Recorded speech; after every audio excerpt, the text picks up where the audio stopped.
જંબુસર તાલુકાના ડાભાની વેડેશને જોડતા માર્ગ પર નર્મદા નિગમની નહેરનું સાયફર નંબર 1866.5 તૂટી પડતા મોટી પરિસ્થિતિ સર્જાઈ છે।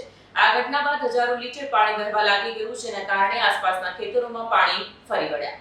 જંબુસર તાલુકાના ડાભા અને વેડજને જોડતા માર્ગ પર નર્મદા નિગમની નહેરનું સાયફર નંબર 1866.05 તૂટી પડતા મોટી પરિસ્થિતિ સર્જાઈ છે। આ ઘટના બાદ હજારો લીટર પાણી વહેવા લાગી ગયું છે, જેના કારણે આસપાસના ખેતરોમાં પાણી ભરાવાથી ખેડૂતોને ભારે નુકસાન ભોગવવું પડી રહ્યું છે। ખેડૂત હનીફ પટેલની વાડીમાં આંબાની લગભગ 300 કલીમો સુકાઈ ગયા છે। તદ્દન આવા જ નુકસાનથી કંકુમાસીની ડેરીના ખેતરોમાં 250થી 300 લેબી, બીલી અને આંબાના ઝાડોનું નુકસાન થયું છે।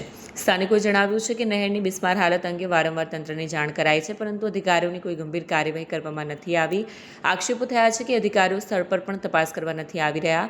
ખેડૂતોએ આટલા મોટા નુકસાનને લઈને આ નોંધણી કરી છે અને તંત્રથી તરત મરામત અને યોગ્ય વળતરની માંગ કરી છે। શું નામ છે તમારું? મારું નામ વિશાલભાઈ રોહિતભાઈ ઠાકોર છે। હા, હું અહીંયા હનીફભાઈના ભઠ્ઠા પર કામ કરું છું।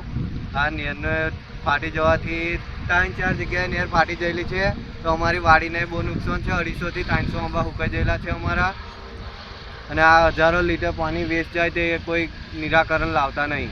કોઈ અધિકારીનું પેટનું પાણી હલતું નથી? કોઈ જ નહીં, કોઈ આવતું નહીં, કોઈ જોવાય નહીં આવતું। એવું છે? તમે રજૂઆત કરી હતી?